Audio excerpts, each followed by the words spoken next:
while people arrive, is changing the format. So we're no longer going to have these Zoom meetings, and I'd just love to get your feedback. So when I work in this way, generally it's 18, 22 people, and in the practice session, you're doing your self-practice, and then I just come and give you some attention. I hold space and presence and look at your body and tune in if you're giving me permission to do that. But I can't do that in very large groups of people. So when we get to over 25, there's not enough time, it gets boring, I'll get exhausted. So I've always kept these groups quite small. And now that the online course is almost finished, it's not quite there, but the advanced trainings are happening. We're looking at putting the advanced trainings online. There's almost 500 students now, so not everybody can get into these calls. So I want to change the format, not just stop them completely, but try to make them more inclusive. And it would just be great to hear your expectations, what you would like in this time, how you can imagine the numbers, if you want to keep them small, if that's important to you, or if 100 or 200 people are in the call, if that feels good, if you want more breakout spaces. And the other thing I'd really love to like to know from you guys is there's some software that we're looking at, which is more kind of a social networking software. As we put the advanced courses online, because right now the advanced courses have the same issue that we have with Zoom. We have kind of 20-ish places, because I can't work with more than 20 people in a day, in a session. And not everybody can take a week off work, travel, find the right location, find childcare, wants to travel, wants to be vaccinated. So in doing them online, we're trying to find a format where you guys can meet each other. So you can get into groups of between 4 and 6, and then either find a hotel to all go in your city, and then we'll do the advanced courses over Zoom. So they will be, the physical ones are still going to happen, but this will sort of be an alternative if you don't want to do the physical location, but you're still creating community, you're in a group of people and you're getting to know each other. So we're exploring the software that allows you to create a profile. The best way I can explain it is a little bit like a dating app where you're going to kind of match up with people in your local area. So we're going to do that for the advanced course. And it's just really good to know if when you work through Kundalini bodywork online, whether you'd like to do the advanced course or not, if that level of community, of social engagement is something that would interest you. So we imagine that everybody who finished the course could then sign up into this platform. So you would have showed a level of engagement and commitment and got to the end. And then as a way of meeting each other and hanging out socially. So as these calls end, and this is the last one, that's the kind of direction it's going in. And it's just to give you a space to let me know if you're pissed off with me for not doing enough Zoom calls, and then for changing the format, or if this feels like the right direction and you'd like to join, or if you have suggestions.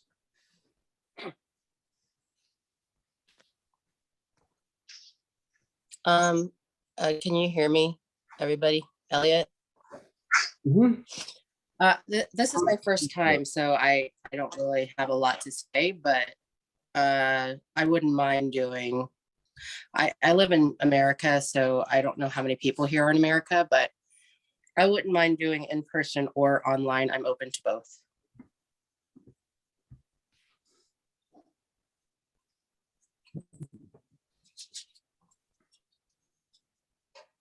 Cool. Okay. For me, hi, from Holland here. For me, this is the first student call here as well. First time it is. I'm super pissed that yours don't know. I think for me personally, I wouldn't be very I wouldn't feel like going into a hotel with people and do it online. I would prefer to travel somewhere, but I can imagine that if you live far away, that it's a nice solution in a way. And you know, I think I've told you on social media already. I think there's like 3 courses in this online course. It's just so content dense. It's so much that I cannot blame you for saying, okay, I'm not going to put so much more calls in this like that. I totally understand. But what you could do maybe is like an extra for people who want that personal attention, where you could create a group where they get the online calls or something like that. So you have like the online setting. And then for people who want the calls like these, they can like do an upgrade to get that. That's what I would think. And if I want more, go and travel with you. Make sense? Yeah, it's just great just to hear what you guys are thinking, because the software is, I think it's like $5,000 a year. It looks really nice, it works well, and then somebody has to kind of set it up and program it, and so it's going to be quite good. And I really want to know that you'd like to use it before we, before we do it. So it's just to get an idea. Okay. And to fill the time while the other 10 people, while we're waiting for the other 10 people.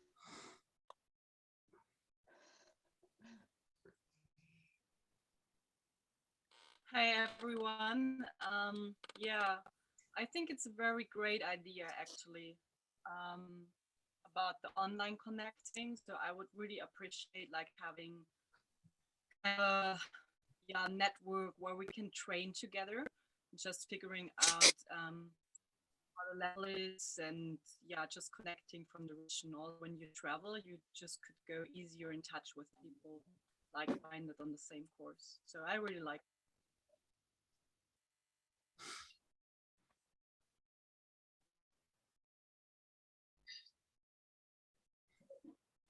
Thank you. I'm just checking if people can get in, because we're well over time. And yeah, it's just a shame. These calls have a waiting list, and then when 10 people don't show up but they signed up, it's it is the way it is. Okay. So if you have more feedback about the calls, about the setup, then please just feel free to to email me and to ask. So what we're going to do for the next hour and a half or so, there's a space to ask your questions. If you want to bring some personal points in there, we can use this a little bit like a therapy and coaching space, because the work is holistic. It's not just designed to be this technique, pull this muscle, squeeze here, and it happens. It's an holistic process. You have to include the mental aspect, and you have to include the emotional aspect to do that work. It's like your body is a living mystery school. So there's no right answer. There's no textbook right answer. You're just trying to find that within yourself. So if you feel brave enough and you're happy to allow me to do some coaching with you, we can do that too. I'd really suggest actually just turning the brightness up on your computer. You all look very dark to me, and that's a bit better. Yeah, and then we're going to have, the practice is going to be broken into 2 places, and I'll explain that more when we come to practice together. And then there's a space at the end for your feedback, and it's really nice if everybody at the end can at least just say a couple of words. Some people might have more to say, some people might have less. I'm just going to go straight in and answer the first questions that were already there, and then feel free to keep asking more. If the sound breaks down, if the video goes for you, if you guys can just wave your hands around so that I'm not leaving anybody behind, and we're all staying on the same page. So the shaking practice, where some more people are making videos of the shaking, so they're going to explain it in the way that they see it, and we'll put that in the online course too. But very basically, in the shaking, you can find metaphors for a lot of the techniques and the practices. So we say that the masculine pathway is the spine. It's just a column of pure white light that connects heaven to earth and earth to heaven. So this is just a phallic white column of light that observes and holds space. And then everything in reality from there is in the feminine pathway, is emotion, is energy, is the chakra system. So we're only doing these movements to open up the body. Once your body's open, you wouldn't shake, you wouldn't do this, you would just sit and meditate, and energy would run through your body. You wouldn't need to shake. So shaking is just a tool to get us somewhere. It's not a lifelong practice. It's at the beginning, if your body's very blocked, you might want to shake every day for a year, but eventually you should be weaning yourself off from shaking. So we open up the hips to create this wave movement, kind of rolling back in the wheelchair. And then in the masculine, we learn to pull the pelvic floor up and just hold it tight. And then that lets us tune into the spine and then clear energy through the spine. So we're just cleaning the spine, cleaning the spine. And when we go into this rolling movement, this is cleaning the spine. You go into the feminine, what we're trying to do is open the root enough, the chi points in the feet and the legs, to start bringing energy into the body. So it's about connecting your energetic body to your physical body. Whereas often our physical body just does what it does, and our energetic body is, maybe it's blocked, maybe it's twisted, it's in a kind of a deformed mess, but we ignore it and we don't kind of attach it to our physical body. So by bringing them together, then it starts to give us a way to work with the energetic system. And we're just going to talk about that as the chakras. So you kind of want to get this wave movement in the body and shake at the same time. And that's kind of impossible, but that's okay, because we only need to try to do it, even though it's impossible, because you're trying to break up the fascia, the connective tissue, and how the spine moves. Now with the breath, as we're breathing down deep into the belly, then we start to feel our suppressed emotions. If we're doing the breathing correctly, if we've learned antidote to Mula Bandha, so we're learning to separate the pelvic floor from the stomach.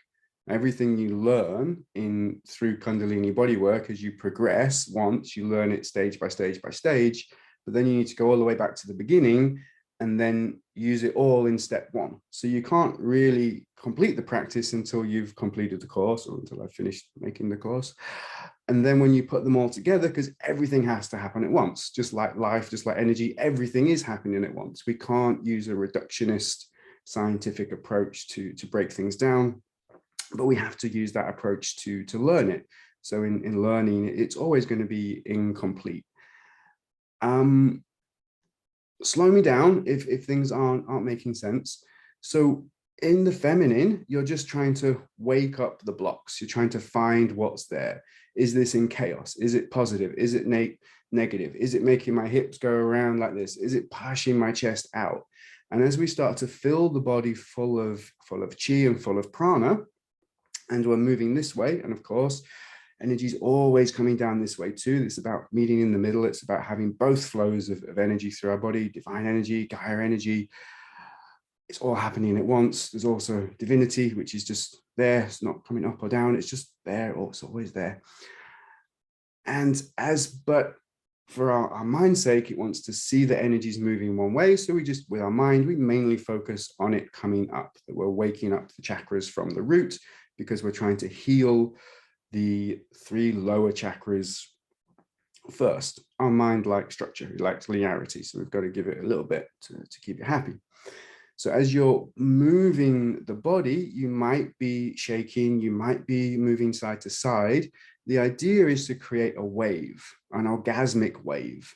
Now, at the beginning, it's not orgasmic. It's painful. You're coughing, you're spitting, you feel silly, it hurts, you're making sound, you might bark like a dog. That's okay. You're trying to clear everything out, but eventually you're making a wave through the body, so the energy is running through the spine, but every chakra can orgasm, every chakra can vibrate. A chakra is an energy center, is a communication center, which expresses energy, information, and energy and information comes in. So in the feminine shaking, you're letting each energy center, each chakra express. You're not trying to balance it. You're not trying to fix it. You're just trying to let it express whatever it is. And once your whole body's open, you might be blocked, you might be in chaos. That's completely fine. That's when you want to lay down and do the work. Once you've opened your body through that feminine shaking. So they're kind of the main points. And I think the other point related was around the pelvic floor. So we tense the pelvic floor for two reasons. One is the antidote to Mulla Bandha. So to separate the pelvic floor muscles from the stomach, because then we can feel what's in our belly. We can feel the emotion. Whereas if we're doing Mulla Bandha, we just bypass everything and we go straight into our heart. So I feel good. I've pulled it up. We're actually taking time to be in the chaos of our life, to be in the pain. So by being able to separate the pelvic floor muscles from the abdominal muscles, you can pump, which connects your physical body to your energetic body, and that pulls energy in, and you can start to fill your lower chakras with a lot of energy. And this is where we can create problems, where we can send ourselves crazy, we can be far too horny all day, and then there's a lot of more information in the course that teaches us how to deal with those problems and avoid those problems that it might create. But eventually, once the energy's there, it should move up. So the point of Kundalini bodywork is not to pump your pelvic floor all of the time. It's to learn to separate those muscles and then pump it 6 or 8 times when you feel disconnected from your root, when you feel disconnected from your sex, as a way to connect your root and your sexuality to the rest of your body. So you're really just separating, and then in the practice, you might want to pump it 6 or 8 times so that it brings you back into connectedness. But you don't pump it the whole, that's not what we do at all. It's just momentarily to kind of kickstart your system when you think too much. I'm just going to take a breath, because it's a lot of information. Like, it's really easy, just shake and breathe. But when you look at the finer points of what's going on in your energetic system and why we do it and how we're opening this pathway, and the difference between forcing it to do something and just letting it be and letting it transform, then all these kind of subtle pieces of information can be helpful.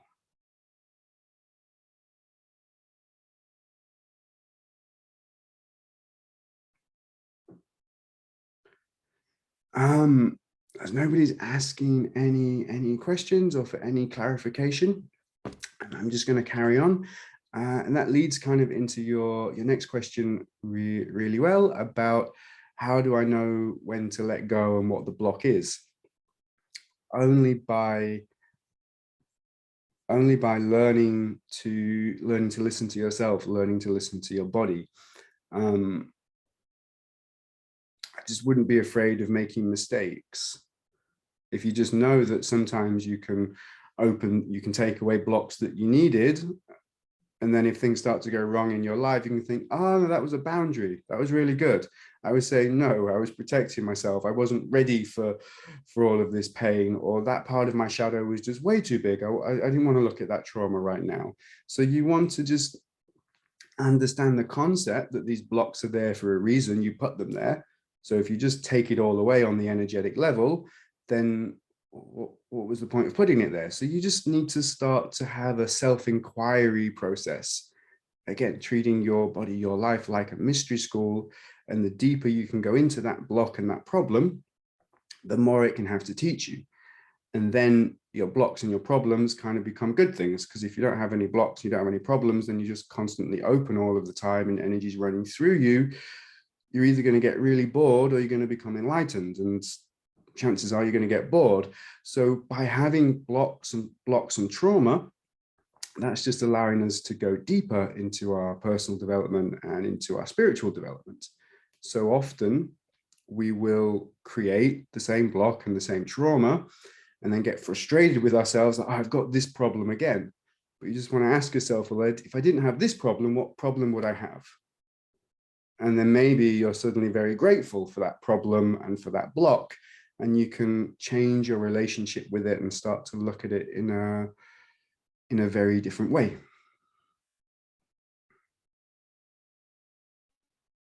Okay, thank you for your clear explanation.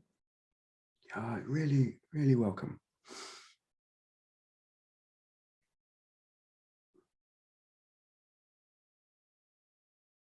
I'm guessing you guys, most of you kind of knew that pretty much already. Just sometimes it's good to have it reframed in a different way. I think all of this information is in the course one way or another, but there's a lot of information in the course, so it's easy to miss things.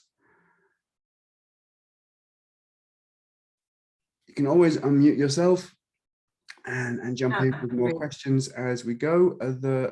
Somebody, hey. Yeah. Hi, I'm Christina. I'm new. I'm the first time here. It's also related to the releases and mainly to the harmony practice. I also sent the question online, but I also feel that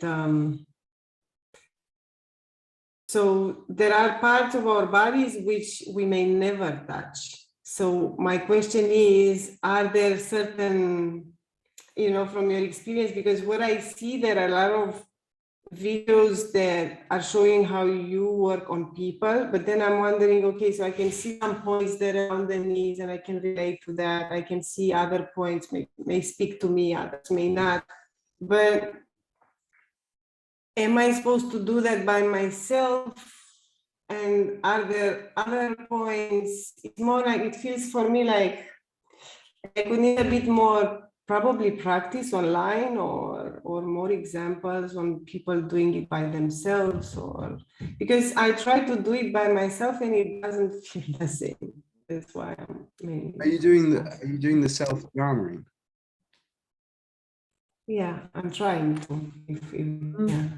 It's definitely different, but you can only really do this work on other people when you can do it to yourself, because it's not like a massage, like, okay, I push this muscle and this works. And de-armoring is a little bit like that, but if you're going to work with energy, it's about vibration, and you can only give somebody else what you have.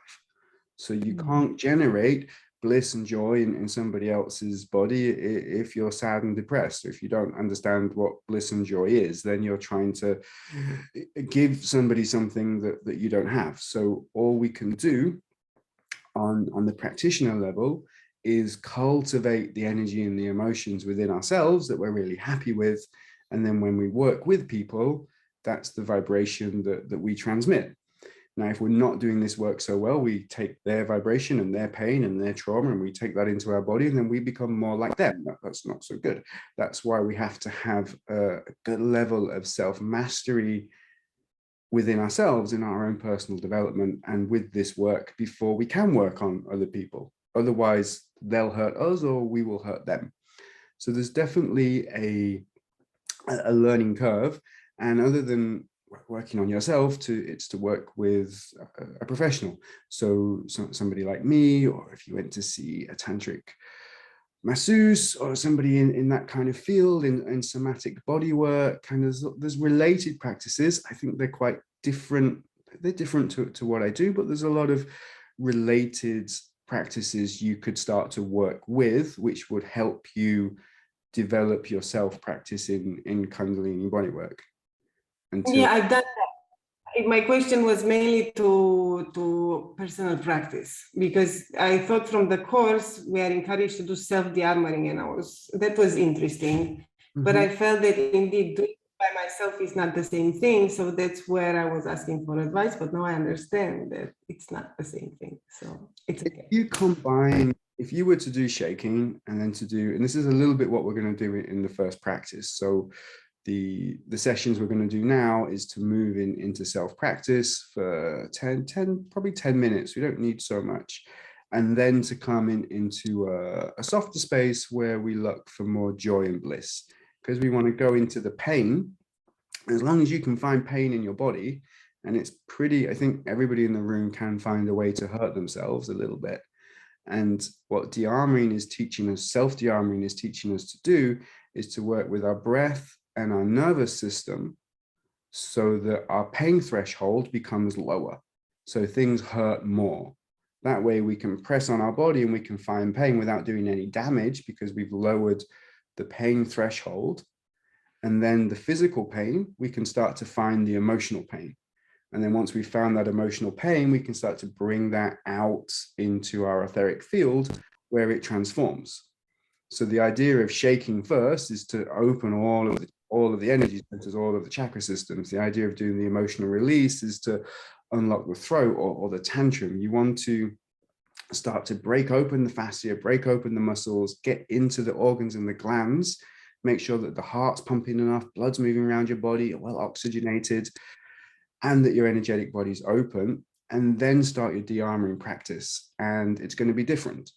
And as soon as you start to feel that pain, then you bring that pain out of the body into the etheric field, and then you can relax into a more blissful place, whatever that feels like for you. If you want to give yourself Reiki, give yourself Reiki. If you've got an array of crystal wands and eggs and some oil and some nice music, then you can move into a much more pleasurable state and then back into pain. So you want to kind of move between the pleasure pain threshold. So you could just include self-de-armoring and Kundalini bodywork into your self-pleasure practice, your self kind of neo-tantric self-practice, however you want to work with that. But by combining all of the elements together and making sure that you have a clear intention, you get transformation.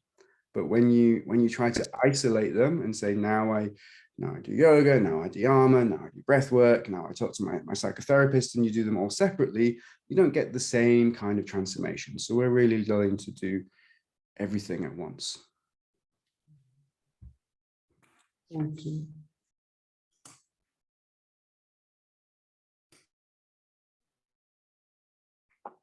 So if I might ask a question.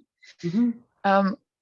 When I do, for example, the tantrum, it's like within a few seconds, I'm super nauseous. And I know it's like, it's in the center. I've also done quite some CAP sessions, and every time that nauseousness there around that center of my body comes up, and I'm willing to go through it, but it just, in my own practice, I just feel to back off and just bite in and back off and bite in and back off. But it so far it doesn't seem to solve yet. So you take a really deep breath in through your nose, and then fill your belly full of air, and then breathe out through your throat. Imagine you've got lips on your throat. Good. And make that a long sound, and make sure that your hands aren't touching, that your fingers aren't touching, that your spine's really loose, and that your jaw is soft. And then breathe again. And then move your jaw. Sound. Now pump your pelvic floor a few times and make sure that the air is really in the belly. Why are you nauseous? Why does that? There's just a freaking lot amount of sadness stuck there. Okay. No, just breathe right there. Breathe right into the sadness. And what's the sadness? Just been collecting it, I guess. Could you say again? It's like I've been collecting it. It's like it's been sponging. Like loneliness, let down, nobody's good enough, can't be met, can't ever have what I want. Those kind of. No, it's more like, give your shit to me, I'll deal with it for you. That's more the feeling.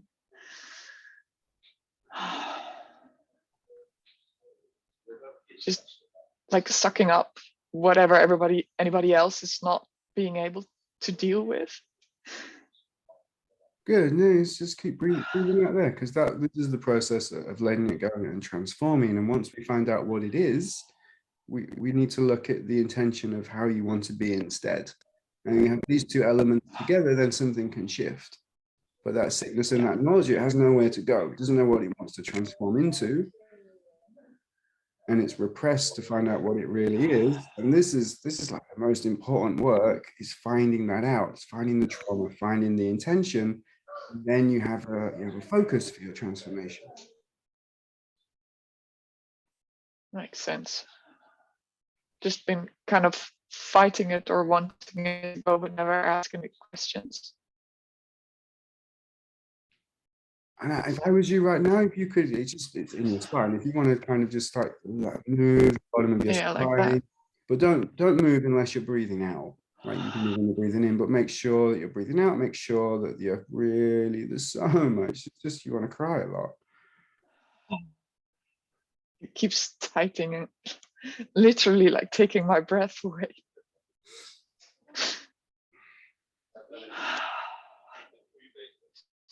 And sometimes this is often the problem with a lot of emotional release practices. They want us to let go of our trauma. They want us to let go of our energy, but we're not turning it into anything. So this is just throw all your money out the window, because that's valuable energy, that pain you've been through, that sadness you've been through, that everybody else's shit that you've taken on and that you've suffered. You want to transform that into something. It's alchemy. If you just throw it away, what was the point? So you hold on and you block it because it's madness. Your mind is you've got this belief that I need to let all of this crap go. You don't. It's energy. You need to transform it. You don't just want to throw your energy away. You want to build it up. You want to transform it. You want to turn it into something that will make you happy. And until we know that thing that's going to make us happy, we can surrender. I'll surrender more. I'll surrender more. Yes, surrender to your sadness, but you need to surrender to the intention, the thing you want. If you just surrender to the person in the room who's holding space, they're just going to throw your energy away. Makes a lot of sense. Thank you. Kind of feels like it already, like it traveled up from there to there. So what do you want? What would you like to feel when you go in that space? Just my natural lust for life. Just this super sense of, come on, life, bring it on. And then breathe again and start to kind of connect your.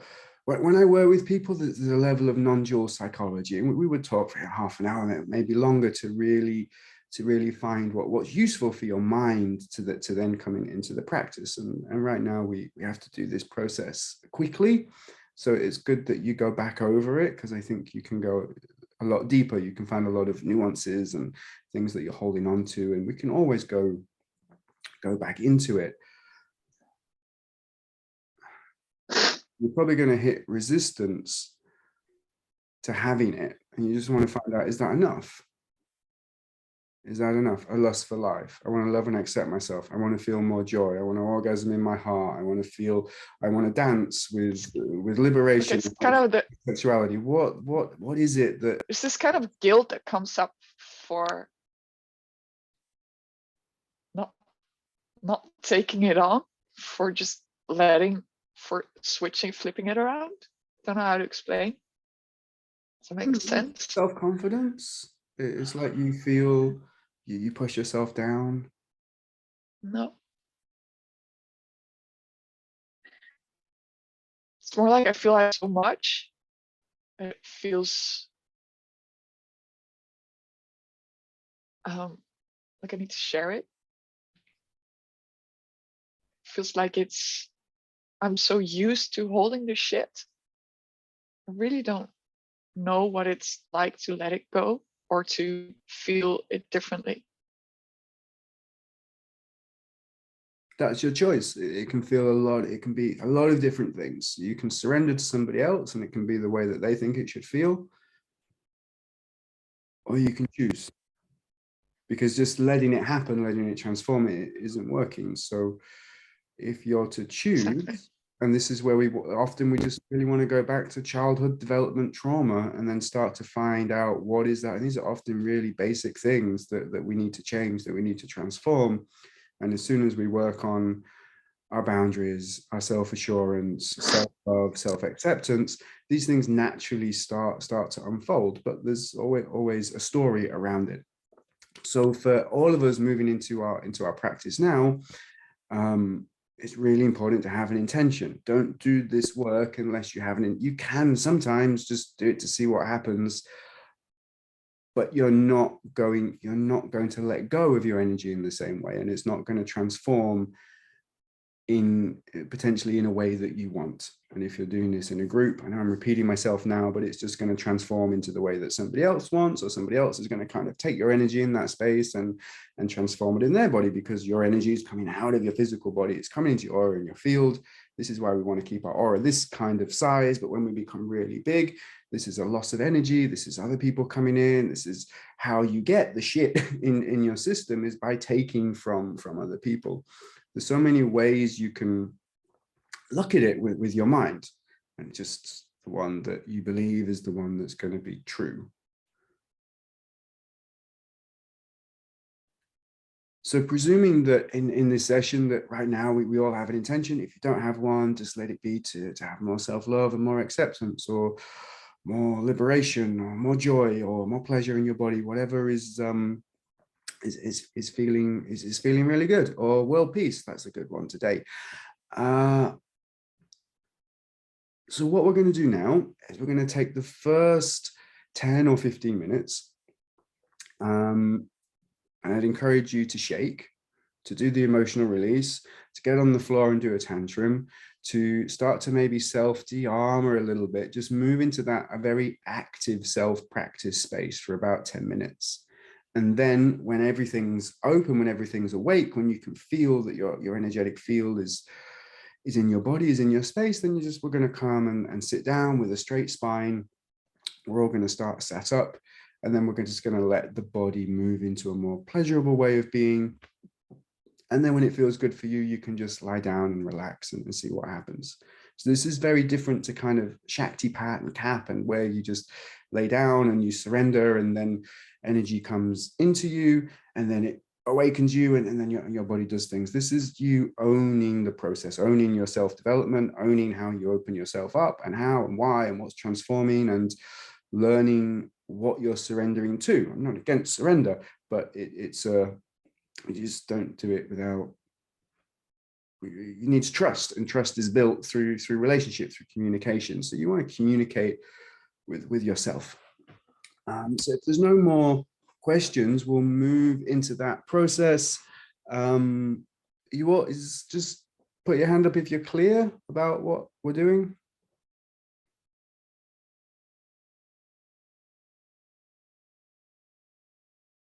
Okay, so maybe 1, 2 people aren't clear what we're doing, so I'm just going to repeat it, and then if it's still not clear, you can ask. I think Jen, no, she has a thumb. That's not a question. So I'm going to put some music on. I'd suggest that you start shaking first, working with your breath, remembering that breathing out through the mouth lets go of more chi and more energy, and breathing in and out through the nose helps you transform and sublimate. So at the beginning, breathe out more to get energy flowing, to get it moving. And then when you have pleasure and joy in your body, start to breathe shallower to keep it inside. So you can start with shaking. You can do the emotional release techniques if you're that far in the course. You could do some yoga if you wanted to. I'd suggest you leave that till later. You could move into holotropic breath work for 4 or 5 minutes if you've got that far in the course, or you already know it. Or you can start using the self-de-armoring practices and changing your pain threshold in your body, and then finding some painful spots and breathing into them. But the idea when we all come back together is that you have your energetic body's open, and you can feel the denseness in the subtler fields of who you are. So I'll put the music on, and you'll know when the music kind of comes low, that's the time to move into finding more pleasure, more joy and bliss in the body. Like pain and emotion, everything else can still come up, but we're going to make a real set that this is 10 minutes of very energetic work, and then the rest of the session is softer.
You want to find the emotion, find the openness, and don't let it all go. Start to let it go enough that you can move it through your body. Some people need a few more minutes. Some people are ready.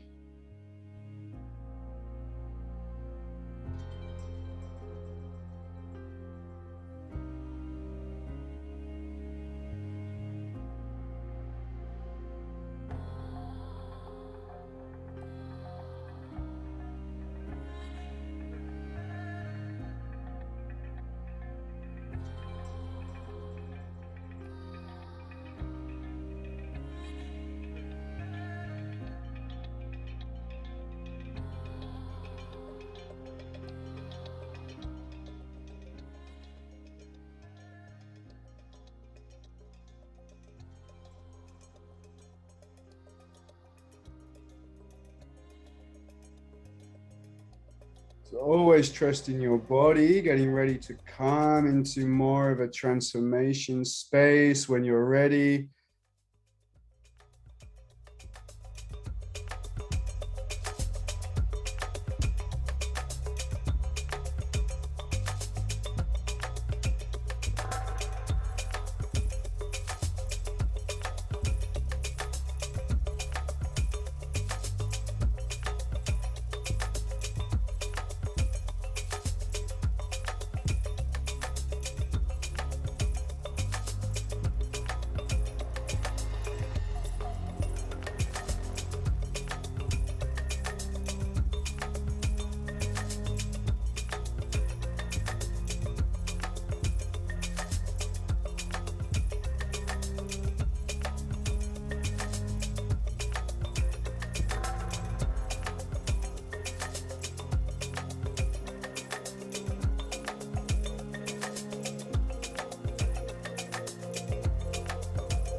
Ganesh, Jai Ganesh, Jai Ganesh,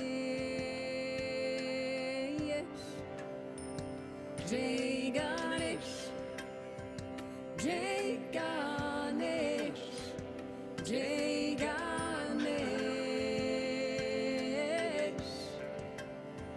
Jai Ganesh, Jai Ganesh, Jai Ganesh,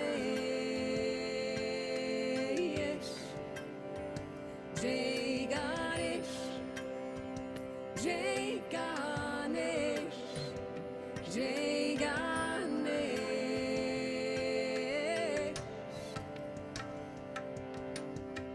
Ganesha Sharanam, Sharanam Ganesha, Ganesha Sharanam, Sharanam Ganesha, Ganesha Sharanam, Sharanam Ganesha, Ganesha Sharanam, Sharanam Ganesha, Ganesha Sharanam, Sharanam Ganesha, Ganesha Sharanam, Sharanam Ganesha, Ganesha Sharanam, Sharanam Ganesha, Ganesha Sharanam, Sharanam Ganesha,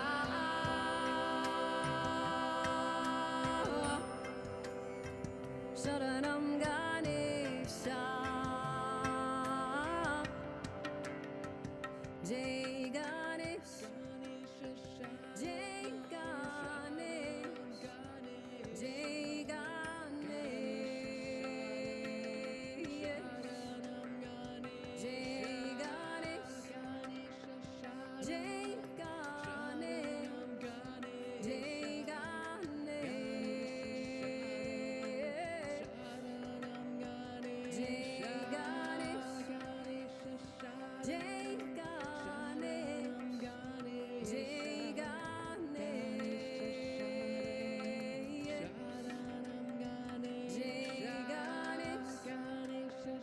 Jai Ganesh, Jai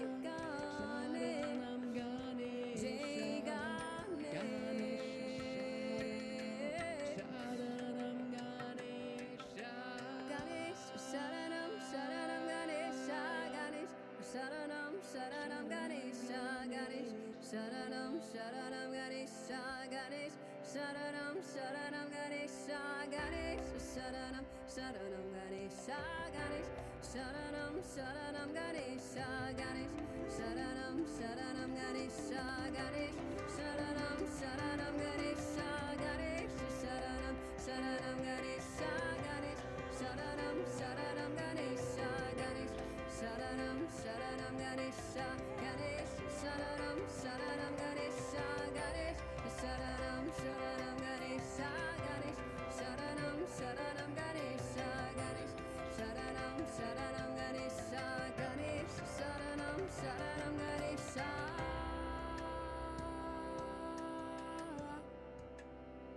Sharanam Ganesha,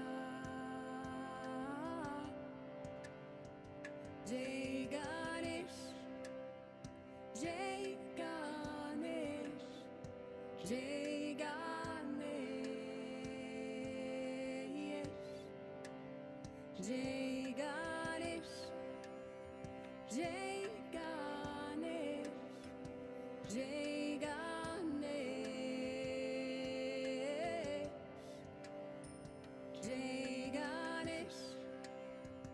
Jai Ganesh, Jai Ganesh,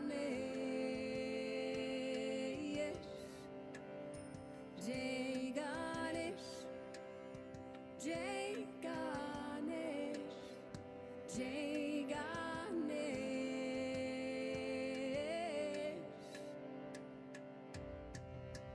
Ganesha Sharanam, Sharanam Ganesha, Ganesha Sharanam, Sharanam Ganesha, Ganesha Sharanam, Sharanam Ganesha.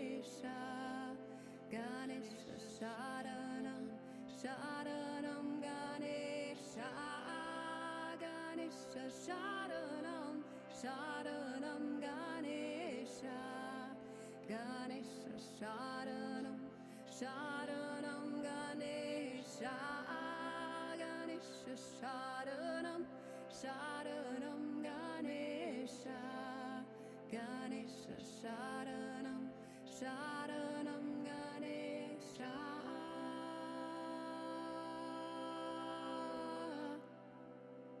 Sharanam Ganesha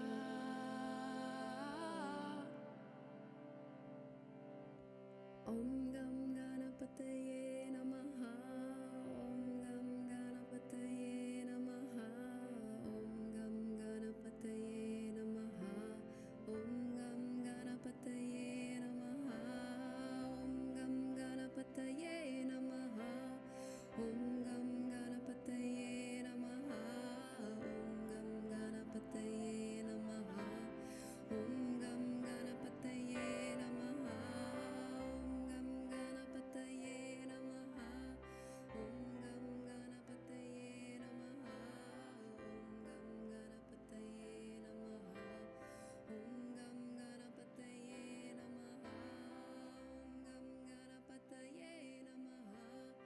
Om Gam Ganapataye Namaha Om Gam Ganapataye Namaha Om Gam Ganapataye Namaha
Wherever you are in your integration process, just start to breathe your intention through your body. Find this ujjayi breath in and out through the nose, vibrating in the throat.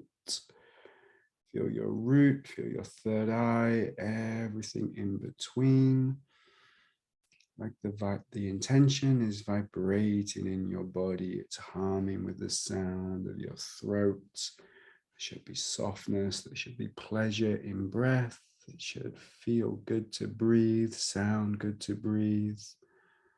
Feel, be good to be you right now with your breath and your body.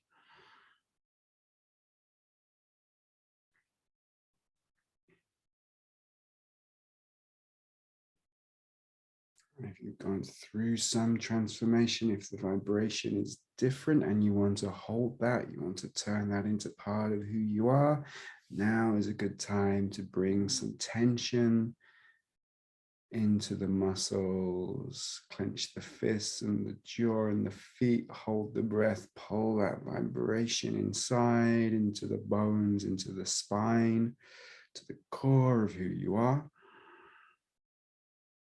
This is who I am, this is what I vibrate on, and then start to relax what's left, circulates around the body, and then by using breath, by using vibration, you increase the intention again, the emotion in your field, in your cells.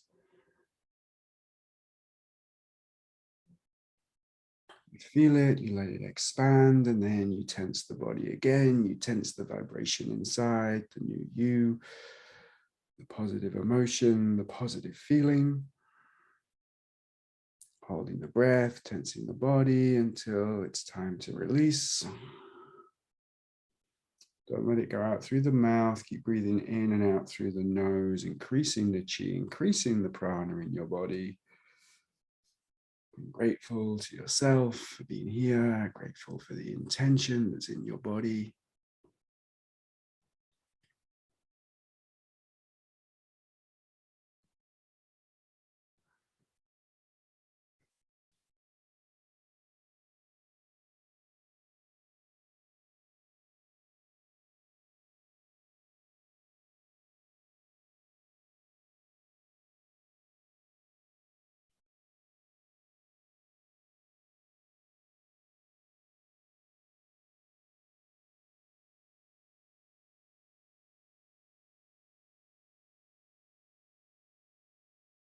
When you're ready, when you feel complete, you can sit up. Some people might need a few more minutes. When we're all ready, we're all set up, we'll share.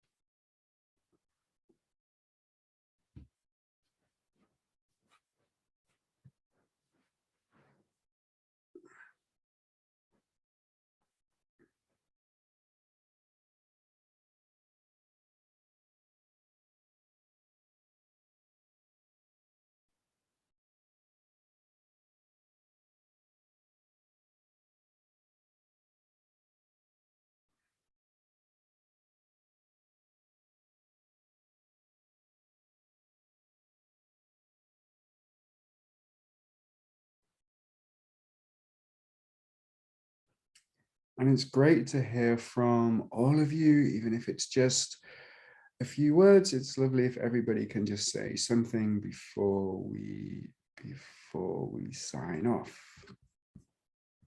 Oh, what's that? Oh,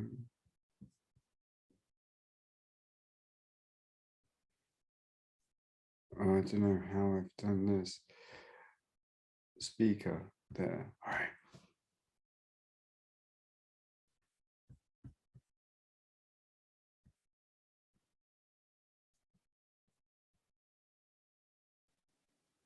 Hi, everyone. I'll share. Still integrating everything, but I feel that I definitely was able to transform some anger that I had stuck here, as well as in my sacral area towards the back. So I felt a lot of pain there, and I focused on doing ujjayi and releasing it. Releasing the pain out the mouth. And when I felt I had released that enough, then I on breathing in the prana and transforming and holding on to my intention of self-love and acceptance for myself and others, that really helped me transfer anger. So definitely still integrating, but really feeling more at peace and more of an embodiment of my intention.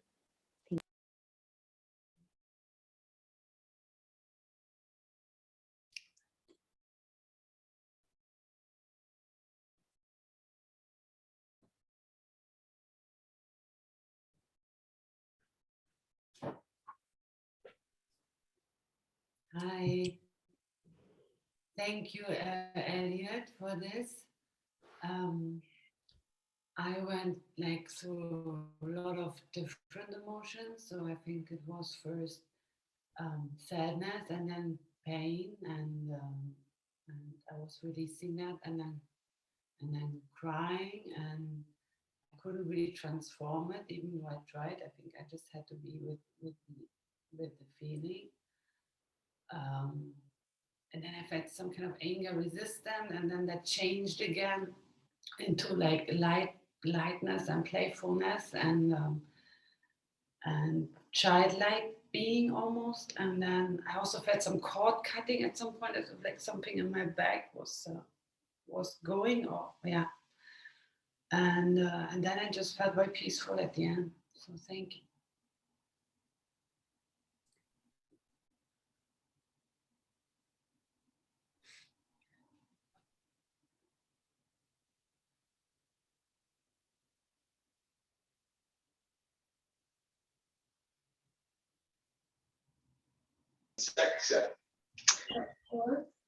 So I like to share.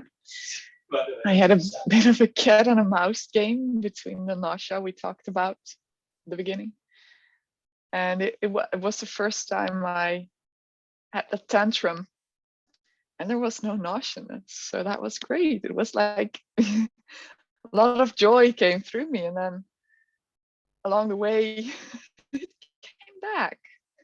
So it was constantly this ping pong. And when it would kind of, bubble up and leave my body, and I would come to this really peaceful state of just vibrating, and then it would come back and my body would move around, and towards the end was just this very delicious bubbliness going through the spine and the body. Not sure I'm all the way through yet, but got to the next stage, so thank you.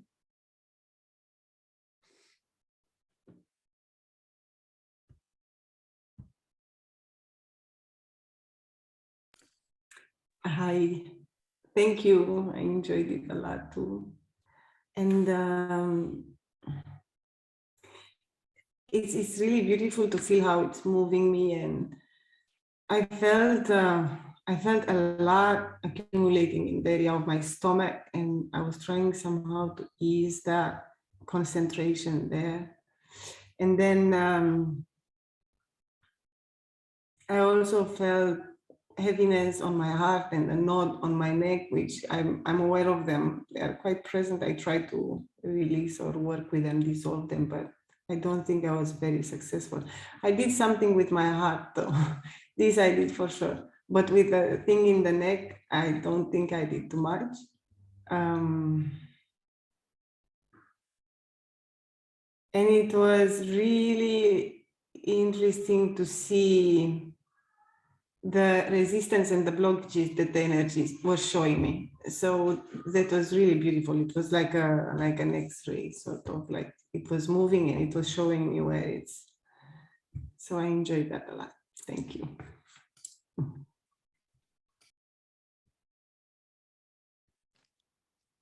Hey, it's Jen. I can go next. So for myself, I'm working through a knee injury. So my body has been really tight, like for about a week now. And so for me, this experience, like kind of shaking and getting my body moving again, it felt good to kind of step back into my own space. So I enjoyed this process. It was a good reminder to even if I can't physically do the same movements, still try and find a way to push through it.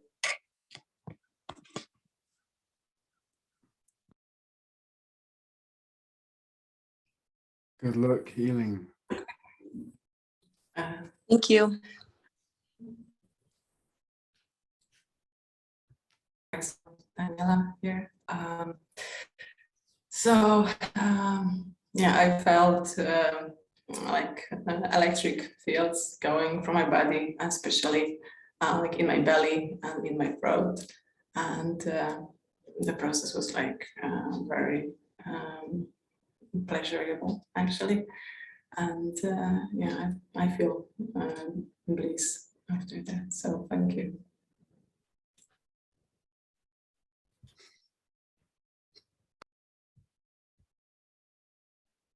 Yeah, well, I will go next. Virginia. Yeah, well, this was my first session through Zoom, and also my first real Kundalini session. I've been a breather for like a year right now. So I think I was still also sometimes in my head, because I was sometimes thinking about, oh, should I do something with my back on the floor, or because I was thinking about integrating all the things I've learned. So I think that for me was something that also kept me in the brain a little bit. But I also noticed a lot of release, which I haven't had for a long time in my breath work now. Well, for a month. But lately I was a little bit stuck in my breath work. So I was really happy to also feel some emotion coming loose again. So thank you.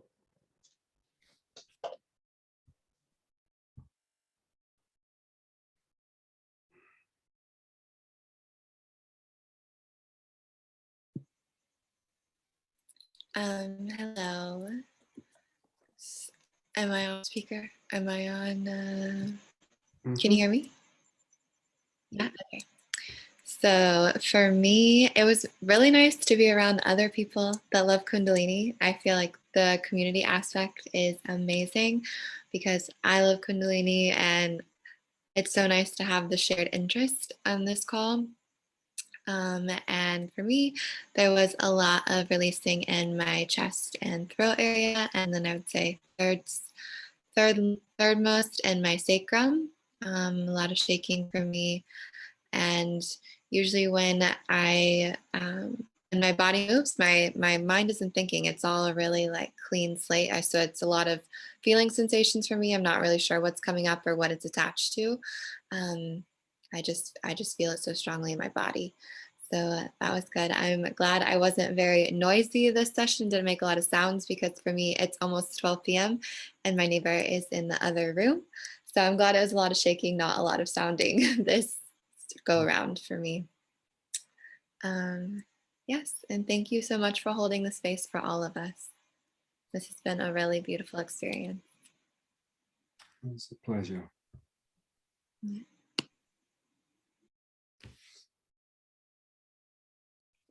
Hi there, I'm Sally.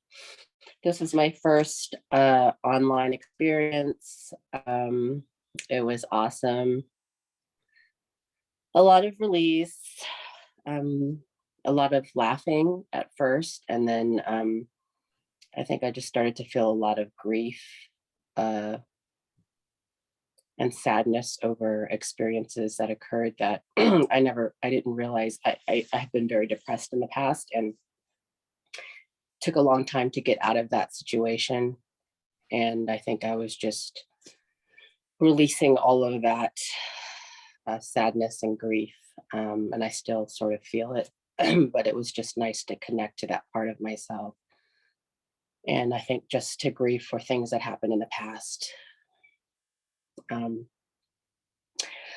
I did have a question, Elliot. Do you have any availabilities for coaching or sessions? At the moment, I do not, but you can maybe after everybody's spoken, if there's some questions for me, I can answer. Okay, thank you. Thank you for sharing. Did you want to say anything else? I think that's it. Thank you.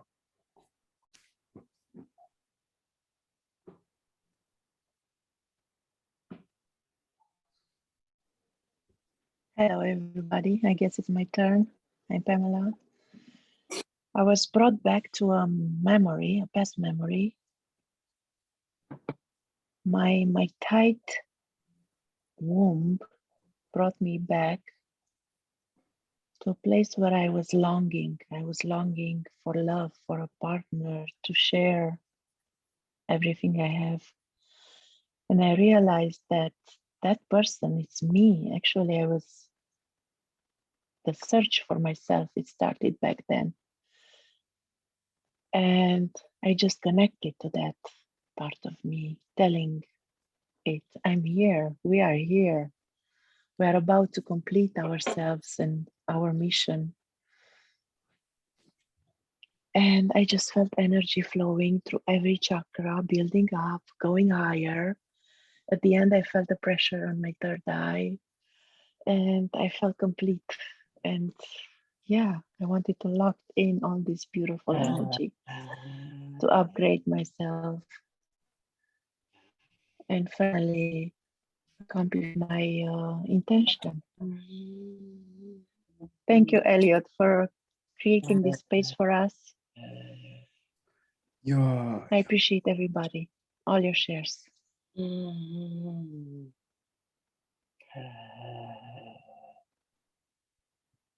Okay, let's try it. My network is going to switch off. Oh, you're back. Yeah, I just lost connection a few times. So I'm a long-term client and student of Elliot. So the session today I was hitting a lot of resistance because I didn't practice the last week continuously. So I'm now feeling like I have to do some homework, like just like my body just were holding on to so much tension and emotions I didn't release. But the session was quite demanding, and in the end I could start to cry, but also felt some shame about expressing the emotions and being seen in that room and container. But yeah, I'm super grateful just to have that experience going the next step and feeling a little bit softer now. Yeah. Thank you all and Elliot.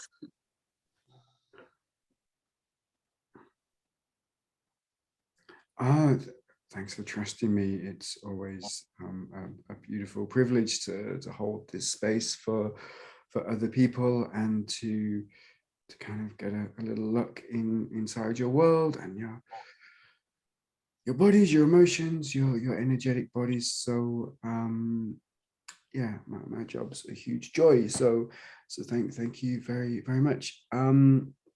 I can hang around a bit and answer some questions if people have them.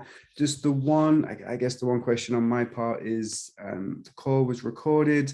The only thing that I would intend to do with it is to put it in the archive of the online course. So if other people would like to watch it, they can. If anybody isn't okay with that, that's fine. We just won't do it and I'll just delete the recordings. So if you don't want that to happen, just put your hand up now and I'll delete it. Otherwise, it will go in the archive. Cool. And you know, if you're shy, you can always email me afterwards. I don't have so much availability at the moment. I'm really focusing on teaching. I'm on my way to Portugal at the moment. That's why I'm in a hotel in Spain and I've been working a bit too much. And then we're in Tulum in May. And then there's another advanced training in August in Denmark. And then I might just take that space off before in Costa Rica in December for level 1 and the first level 2. So hopefully by then we've done enough level 1s to let level 2s in, and I'm going to try and put more work into the online courses. So if you wanted to book an online session with me, it would be kind of April at the moment. But if that is something that you wanted to do, you can definitely email me and ask. But there's a bit of a wait. Okay, this April? It's this coming April, or? Yeah. If you wanted to, so generally I've got a few online clients, and then I'm only working a couple of days a week. so I can't, yeah, there's a little bit of space. Okay. Okay, great. Email Yeah, me. I'll email you. Yes, thank you.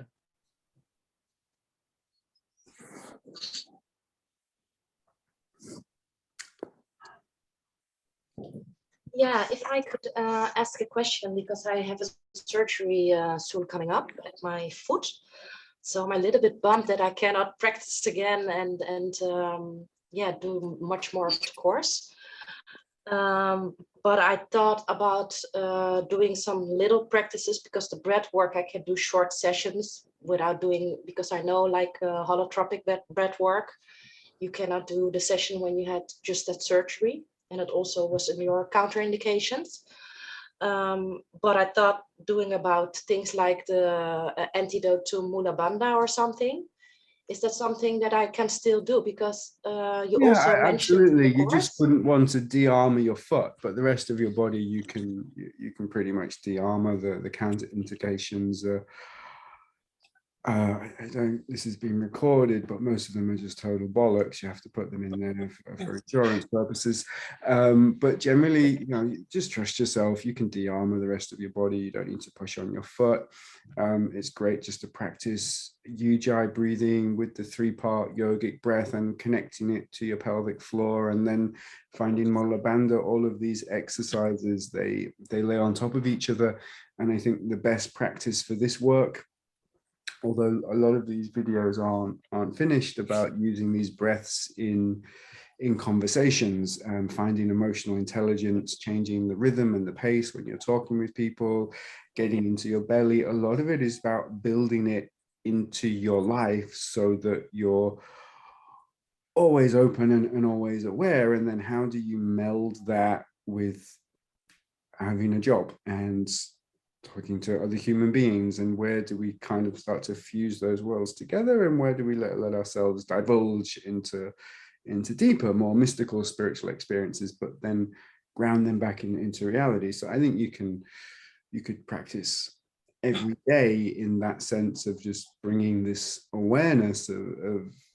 multidimensional way of being, an holistic way of being, with your breath, with your emotions and your body.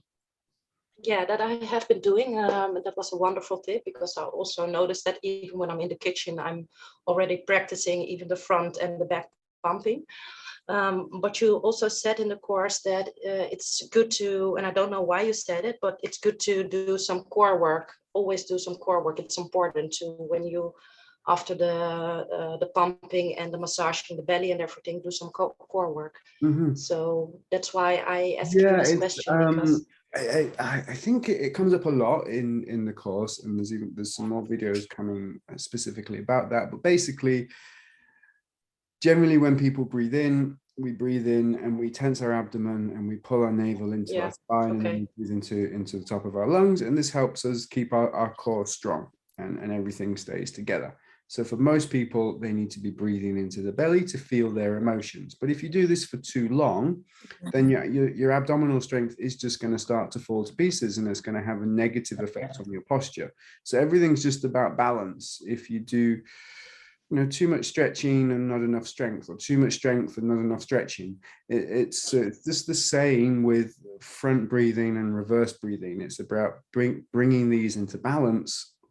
And if you just do holotropic breath work all of the time, and you're in the belly and you're breathing out through the mouth, you're going to get chronic fatigue, you're going to lose your abdominal muscles, and your posture is going to change, and you're going to have really bad balance. But it's kind of a trade-off. Like, let me develop some emotional intelligence, strength now, and now let me go back to making sure that I have a strong core. A strong core is important for your health.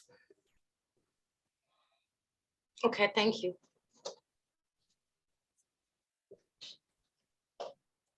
You're really welcome. It's a great question. Thanks for asking them, because if you didn't bring all of the questions, then the course would have been, the call would have been a lot shorter. So thanks so much. Yeah, thank you. I don't know if people didn't get in, if I'm going to have like 10 messages in trouble because the Zoom link didn't work or something like that. But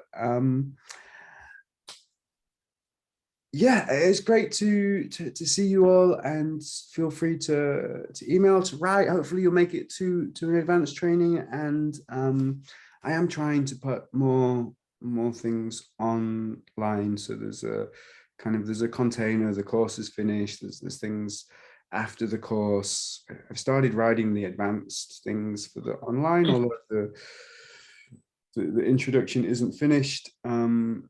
I think the online course is just getting a lot bigger than it was intended to be, because more people, like a lot of people signed up, and that was great. So I got paid more, and I just thought, well, I could put more in the course, because then it would be a better course. So it's taking a bit longer than I thought, but I'm quite happy with what's going in.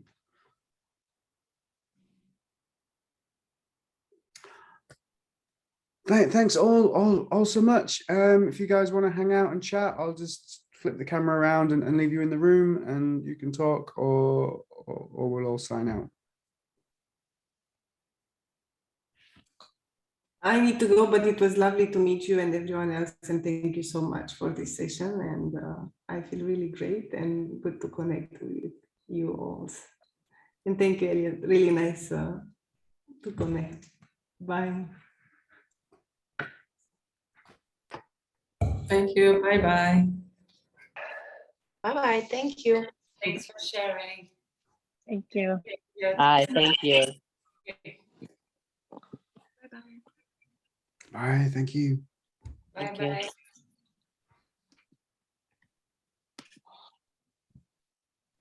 Ciao. Bye. Ciao, Elliot. Ciao. Have a